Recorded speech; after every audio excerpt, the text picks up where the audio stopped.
It's Divas That Care Radio. Stories, strategies, and ideas to inspire positive change. Welcome to Divas That Care, a network of women committed to making our world a better place for everyone. This is a global movement for women, by women, engaged in a collaborative effort to create a better world for future generations. To find out more about the movement, visit divasthatcare.com after the show. Right now, though, stay tuned for another jolt of inspiration. Well, hello, everyone, and welcome back to the Divas That Care. My name is Candace Gish.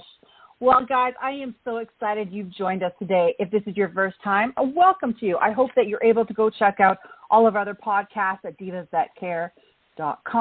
You know, we've been doing this now for 13 years. I can't believe it. We've had some of the most amazing individuals on our program, and I'm just so grateful and blessed that they've been able to join us and just be a part of this entire journey. We have so many amazing hosts. We have a whole bunch of new ones that are just joining us, which I'm just excited about, and I can't wait to hear their podcast.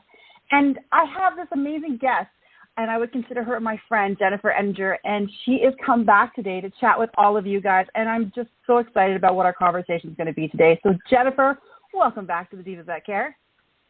Well, Candace, it's my pleasure to be here, and congratulations on 13 years, because that is something that needs to be, really, let's just applaud right now. That is huge. Like, well done. Congratulations on that accolade. Oh, thank you so much. Well, and honestly, it is so much fun. I think that's why I continue to do this entire program, just because I get to talk to people like you. And it is so much fun because I get to learn stuff. I'm inspired, empowered, and I just want to keep doing it. So it's my pleasure. Exciting. So excited to be here, excited to learn from you today as well. So let's do this. Let's do this. Well, Jennifer, before we kind of dive into our topic today, would you mind introducing yourself to our listeners? Sure. So my name is Jennifer Edinger. I am a social media correspondent and digital strategist for a company that I own called Pink Dreams Inc.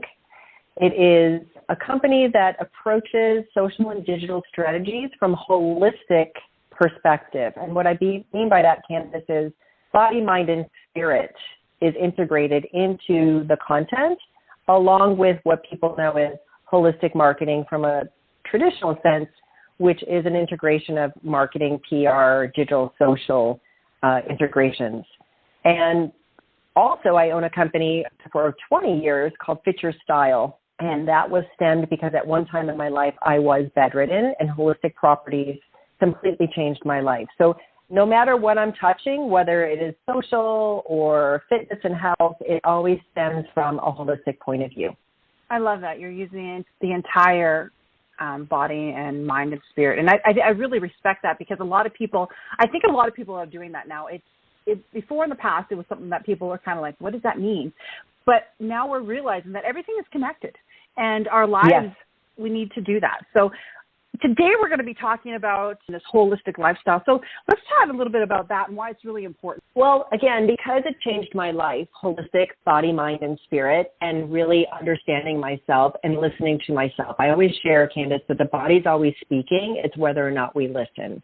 And throughout my years, my 55 years, I've had multiple times where my body's been screaming at me and my ego didn't want to listen. And guess what always wins? It's my body. So when I don't fight my body, right, and when I listen to my body and I take that time out to honor myself with de-stressing, vitamins, meditation, working on my own self, it allows me to have this freedom, and it allows me to be free to approach my business practices as well from a state of confidence and well-being, and not get caught up. We were talking about this before, not getting caught up on the demands that we see in social media. So it's interesting that the girl that is so holistic and keeps her head down is built her entire career in social media. I love it, though. But I think you're teaching people, because we've become a society of being very impatient, and we want instant results. And because of that, we're like, oh yeah, I'm taking time for myself. But I'm like, you're giving yourself 5 minutes. That's not enough time to, really look after yourself. Yes. And I'm the queen of, my life is booked. My life is booked. My calendar is booked. Everything is booked. everyone that knows me knows my life is booked, but also within everything being booked is white space, white time. And what I mean by that is just quiet time to be able to create or to meditate or go for a walk with the dog. Because without that grounding components in my life, we wind up being on the gerbil on a treadmill, right, on the wheel, and we're spinning out of control, and we wonder why we can't get things done the way we want to get them done. I like how you said it. You're having quiet time because it's really important. I took a lot of January off because I needed to really get my life back into what it was before. And I realized that I really crave that quiet time, that white space, just that time to myself to reflect, to, meditate, relax, just breathe again. And I think we forget how important that is when you're saying, like, if our lives are just constantly go, go, go, go, go, and we don't realize how important it is just to breathe. Can you tell me how, I know you work with a lot of individuals, you know so many people around the world. How do you share this with them? How do you inspire them to start reflecting on their lives? Well, I think with my own personal account that I have, my personal accounts on Facebook and Instagram, I tend to be messy. It's not pretty. My feed is not curated. And that is all very intentional. I am just sharing my raw, my real, what's important to me, and I hope that it inspires people. And then when I'm working with them as clients, the beautiful thing is when a client comes to me and we might be working on their, say, for example, creating a social media campaign for their new brand launch, and we're working on that, and they've come to me really feeling frustrated, and when they're at the call, I can tell they're edgy and I can tell they're off. We'll go ahead and we're going to regroup and reframe that session together where we're actually going to work on cleansing and clearing the chakras and getting them to breathe and getting them grounded and centered so we can go back to the work. So I feel that through my client work, I'm able to hopefully help make that shift, and then also just through what I share on social.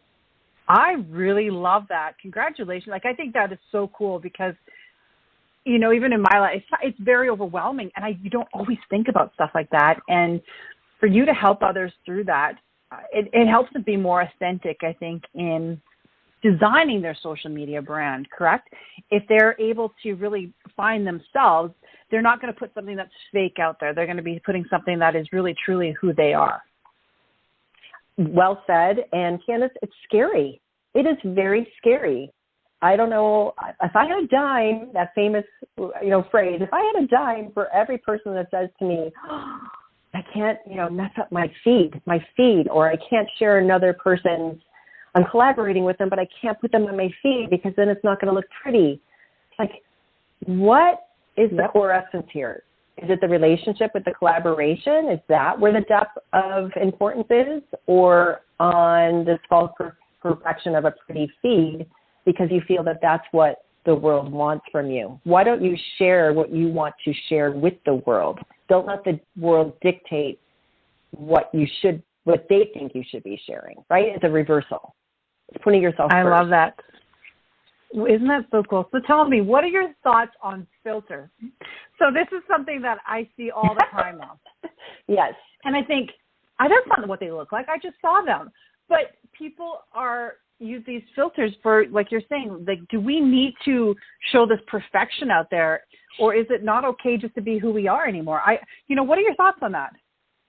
I think that's such a great question. And since my last Oscars coverage was 2019, so going back after that, and then COVID hit, it was during that period of time where I realized I no longer wanted that false perfection. I didn't want it back then either, but I really wanted to pare it down even further and not have any fear of showing myself without any filter at all. So as a public figure, of course, you want to look professional, so there is a fine line. But where I am at today, it's raw and real. You see my face as is. I'm not wearing any enhancement of lashes, and I'm not saying that that's wrong at all, because when you're in a professional space, those little things can make you feel a little more comfortable. But I'm now in a place where, Candace, it's me. It's me. It's my everyday look. Of course, if I have a makeup artist for a red carpet, that's a different story, and that's portraying a different part of me. But day in and day out, when you see my social feed unfiltered, and it's just so freeing that those people that want to connect with what I have to share and what I have to offer, I hope that it goes past the aesthetics of how many wrinkles I have on my face. Yeah. Right? I get that. Yes. And but it's so hard, isn't it? When you see you're surrounded by so many things and you don't know what's real and what's not anymore. And it's very intimidating. I find then I start questioning, well, should I be looking like this? I'm like, you look at somebody else, like, just the same age as me, and yet they look 20 years younger. How is that even possible? But then you realize, is it normal? Is that how society is going that way? Or is it like yourself? Are you going to be the new person that's going to be or really inspiring people? It's like, it's okay. This is who I am. I'm getting older now, and this is my body. I'm taking care of myself. I'm beautiful, but this is natural. Yes, and I'm hoping that we'll have some sort of underground movement that can occur and just have women step into their power, step into their confidence. It's not about how many lines you have in your face or don't have on your face. And to your point, how many times have we gone out back in the world and you see someone and like you said, and you're like, wow, they don't look anything like their social profiles in anything. And to me, again, I do my best not to judge, but to me, I feel sad thinking, why do we feel we need to hide behind these velvet filters, right, in the world that we're living in? And what is it doing for the younger generation as well? We have a responsibility. Absolutely. Exactly. We're both mothers, right? Yes. And we weren't around all this. We never had the social media. We just had women that, were aging naturally, and we were surrounded with that. And now we're bombarded with something completely different. So it is like you look at it, it's like, what is that? But our children, they only see one point. And so they're not too sure. This is what they're growing up with. This is what they see. This is what they think is normal. Yes.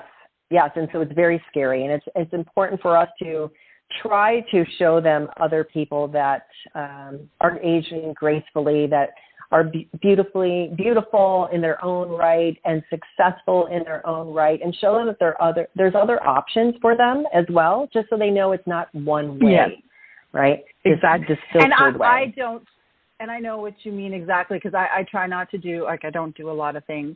But one thing I still refuse to do is that I don't let my hair go gray. I'll be honest with you. Yeah, me too. I'm just not at that point either. Me too. Exactly. I always think I'm willing to do everything. I look after myself, but I'm like, I have to dye my hair. I'm like, I just can't do that. I'm totally, and I love how you're being honest and real, and so am I.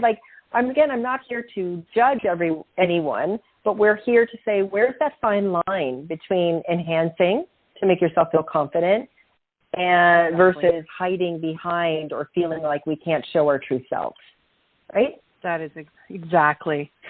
So what is going to be next for you? What are you going to be doing to inspire some more people here?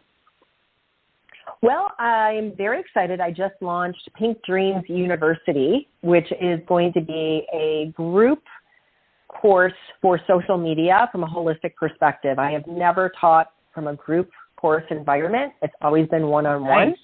It just launched yesterday, and I'm super excited to be sharing this with a collective group of people where we can be in a safe space and we can work through exactly all the things that we just talked about. So not only is it going to be in terms of strategy for their brands, but also that holistic part of being and being able to bring that out into their feed as well.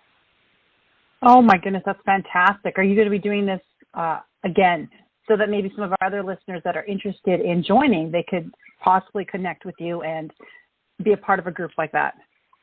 Yes, absolutely. You can go to pinkdreamsinc.com, and there is a contact us form, and there's information about the university on the feed as of today. It went live, so perfect timing, actually. It's all there for them to peruse. Yeah. Perfect. So so this program is already launched, so can they join it at any time, or are you having different sessions? Yeah, so it's going to be different sessions, and we literally just launched and kicked it off, like I shared today. So there's plenty of time for them to still inquire, ask questions, and then also I do on Wednesdays a quick, 15-minute call in terms of people that have questions about the brand and the things that we do. So if there's any information that they're seeking, we can absolutely book a Wednesday in for them as well, which is free. Oh, my goodness, that's fantastic. Well, for all of our listeners, I'm going to be posting that on our social media so that you guys can go and check that out. There's a lot of people out there that, obviously we're all on social media now. Some of us not by choice, but it seems to be a necessity in order to build our businesses. So I think that having an individual like yourself, Jennifer, showing us how we can still be ourselves and do this without being completely overwhelmed, I think is an amazing thing. And you know what? I so appreciate you sharing this all with us. Oh, well, Candace, it's always a pleasure. Thank you so much for having me. I appreciate it. Oh, I love it. I love everything that you do, Jennifer. This is great. Another thing I want to ask you, is there any tips and tools, other things that maybe you can share with us today? Yeah, I think if we're thinking about social media and you're wondering if any of this, how you would apply this, I mean, the very first question when I'm working with a client is for someone to sit down and take a breath, deep breath in through the nose and out through the mouth, and just start to relax themselves and just say, who am I? Who am I in terms of how I want to present myself on social media? Who I am? What do I do? What are my services? And how do I serve? And those are the leading components for social, is in my opinion, who you are, what you do, and how you serve. And to break that down into your bio, and we break that down into your content, because people are time-starved, people are exhausted, people are looking for how they can get something to fill their needs. So the more that we can respond to what their needs are and understand that it's not about leading from us, but leading of service, you can see a big switch in terms of your social and being able to build a community, build engagement by leading through service. Love that. I really do. Thank you so much. I think that you're welcome. We need to share that more often. I think so. I think we have to pay attention to what our community is sharing with us or what they're responding to, not just what we want to put out in the world, right? There's two very different tracks there. Exactly. Oh, my goodness. It is so awesome having you back on. I missed having you on the program, and I'm so glad you came back. I hope, Jennifer, we can do more of these throughout the year just to really inspire our listeners and perhaps give them, as you said, more of these tips and tools to help them through trying to figure out and navigate social media. I would absolutely love it. I do consider you now a dear friend, and I'm so grateful that we've bonded through your podcast, and I'm grateful for this time. And absolutely, I'm here to support and help other women so they can stand in their own confidence and power and be the person that they're designed to be. Yay! Well, thank you so much. I had so much fun. This is great. Well, thank you. I hope that everything in 2023 is amazing for you. I know that you've got so many great things happening, and the Divas That Care, we'd love to collaborate, and I want to share everything you're doing because I know our listeners around the globe would be very interested in what you're doing. I love it. I'm in. And thank you to everyone who is listening, and I'm here to help. You just reach out, and we'll see what we can do. Perfect. Thank you so much, Jennifer. And to a huge thank you to all of our listeners. Thank you so much for tuning in, especially the ones that have been with us for the last 13 years. Oh, my goodness. You've definitely seen us grow and change and evolve and have these amazing guests on our program, and we're so, so grateful to each and every one of you. And to our new ones, I hope that you love what we're doing out there. We have a mission. We want to definitely uplift and empower so many people. Please check out our website. Check out all of our guests. All of our shows are recorded, but check out all of our new hosts and all of our past hosts. They have so many things to offer. We're all about inspiring and collaborating and doing so many things with all of you. So thank you again to Jennifer. Thank you to all of our listeners. And please remember to do something kind. The world needs more kindness, and it starts with you. Thanks for listening. This show was brought to you by Divas That Care. Connect with us on Facebook, on Instagram, and of course on divasthatcare.com, where you can subscribe to our newsletter so you don't miss a thing.